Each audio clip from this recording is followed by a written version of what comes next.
Previously on Alan Wake, Alice has been kidnapped. Alan, please help me. Alice? You'll do exactly what I say if you ever want to see your wife again. I can't tell anyone except my agent Barry. Damn it, Barry, they'll kill her! You're my best friend, and I'm worried that you're not right in the head. The ransom is a manuscript I supposedly wrote that's coming true before my eyes. It happened just the way it was on that page. So dark. I have found only a few scattered pages. I want the entire manuscript. The deadline is in 2 days. I found Mr. Wake's pages. Good girl. How the hell did she get her hands on the manuscript anyway? I don't know. She's resourceful. I told you you were too hard on her. Listen, I found out all sorts of interesting stuff while I was digging around. Yeah. Mr. Wake, it's Sheriff Breaker. We have an FBI agent here, Agent Nightingale. FBI? He's anxious to see you. You'd better come to the station. Okay, I'll be right over, Sheriff. Let's make this quick, huh? Help you folks? Name's Randolph. I'm the manager. We're looking for Rose. Works as a waitress down at the diner. Rose, sure. Nice girl. Who wants to know? I'm Alan Wake. The writer, huh? I heard on the radio you were visiting. Well, I'll show you her trailer. That Rose, she's a nice girl. Always pays her rent on time. As I was saying, Al, I found all sorts of weird stuff from the local newspaper's archives. This place is crazy. Disappearances, mysterious deaths, urban legends come true, and get this, most of this stuff takes place around Cauldron Lake. Well, you ain't wrong, mister. The Indians thought the lake was a doorway to the underworld. I'm the God-fearing type myself. I don't hold with that sort of thing. Yeah, okay.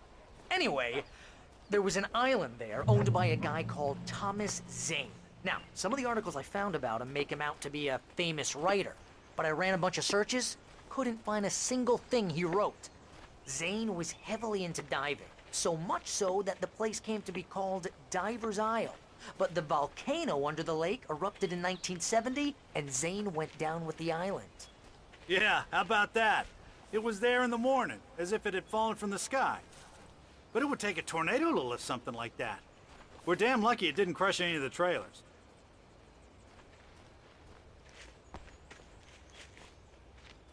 Hello people, this is Alan Wake, episode 3, part 19. A big lake in Digby. Oh well.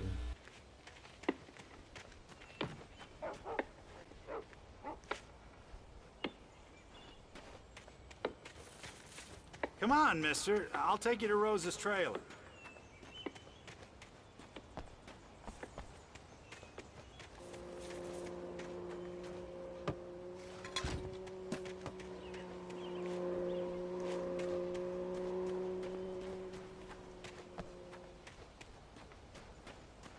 Just follow me. It's not far.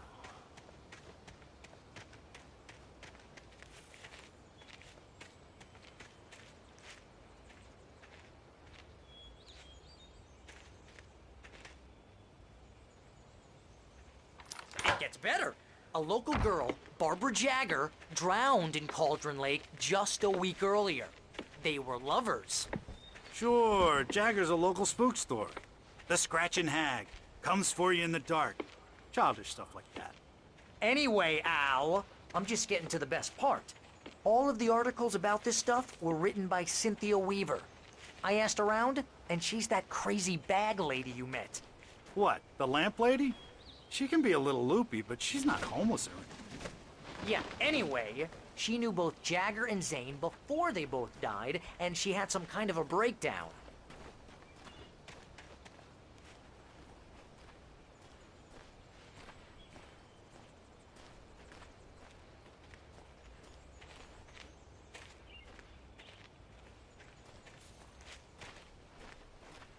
Well, mister, this here's Rose's trailer.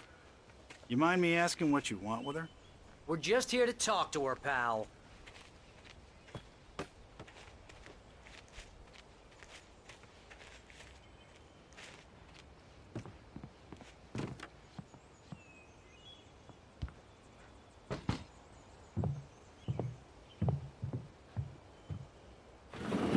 Welcome to... Oh dear. Mr. Wake. I'm so glad you're here. Rose, you have my manuscript? Oh. Oh, yes. Yes. Please, come in. Hey, this is really good. Rose, Yes, my manuscript. I really need it. I understand. I know what you need. A muse to inspire you. Oh, for Barry? She doesn't have anything. Yeah, hey, Al? Al, what's... Oh... Barry! What? What?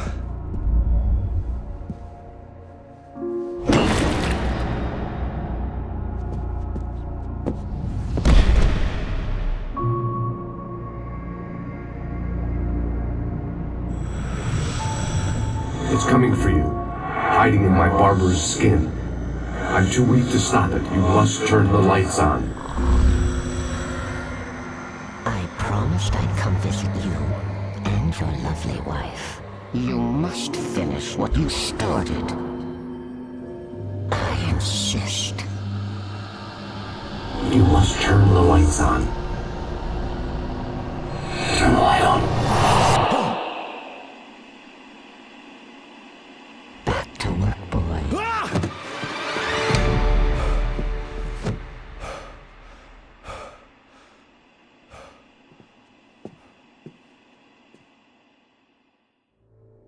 I felt nauseous, hungover. Only anger kept me going. I can't tell reality from dream anymore, but it seems I have an imaginary editor to help me.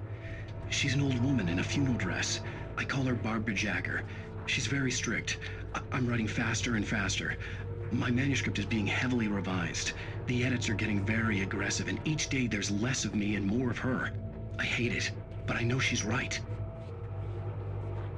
She promises me I can save Alice this way. She knows more of this than I do. About the complex incantation I'm attempting. About this place. She's worked with another writer under similar circumstances, Thomas Zane. The genre of the story seems to be shifting. It's turning into a horror story. I'm getting close. I can feel it.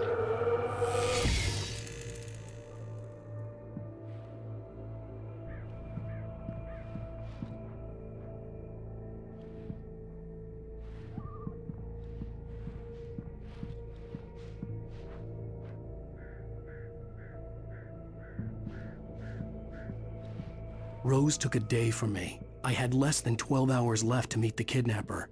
All I could do was get Barry into the car, work something out once I got on the road.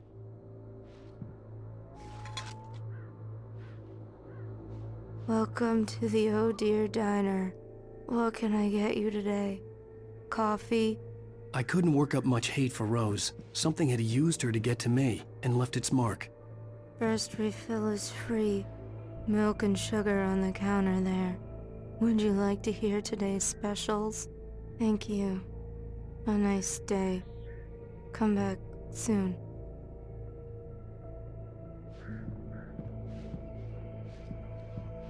Barry was out of it. He was way too heavy to carry. You're right. I deserve more money. I'm so handsome.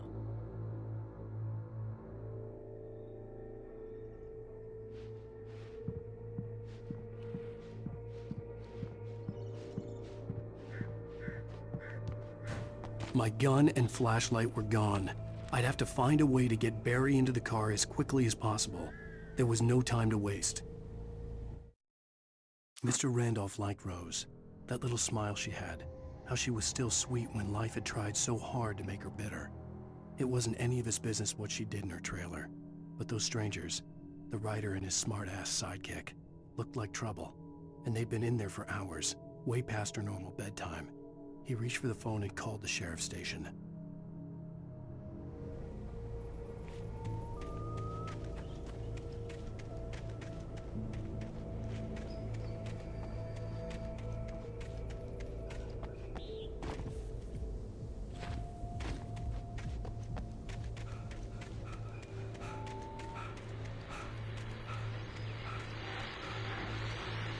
I just stepped outside to catch a breath of fresh air. Let me tell you, weather's getting heavy. Nights like this make me especially glad I'm here talking to you and not home in bed. Once the weather takes a turn like this, I can't sleep at all. It's all tangled bed sheets and dark thoughts, punctuated by the occasional plunge into nightmare.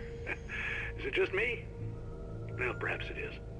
But I hope I can make the night a little bit easier to get through. Caller, you're on KBF FM. Hey, Pat, it's Walt Snyder. What's on your mind, Walt? Well, I am the way you are, but, well, I can't sleep either, you know? I just been staring out the window here, trying to make sense of it all, but, I ain't been drinking either, you know, I just... Well, you sound like a man with a problem, Walt. I had argument with Danny, and,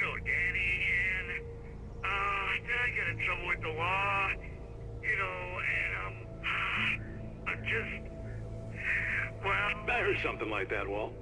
Yeah, well, Danny's my best friend, and, they let me out on bail today, and now I'm just alone here at the window, waiting.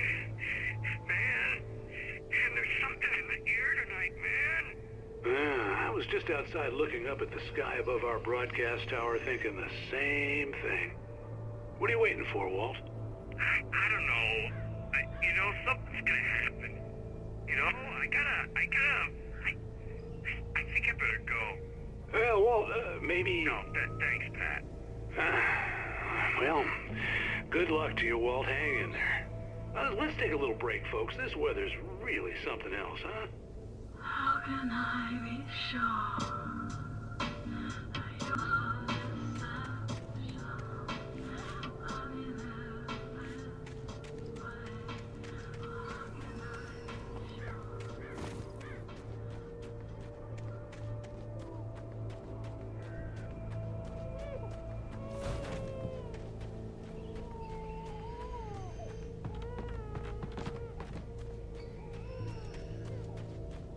Oh, you're gonna get it now. God knows what you've done to that poor girl. This is Agent Nightingale, FBI! Get him up, Hemingway! You're under arrest! You move a muscle, I'll unload right in your goddamn face! Stay right where you are, Slane!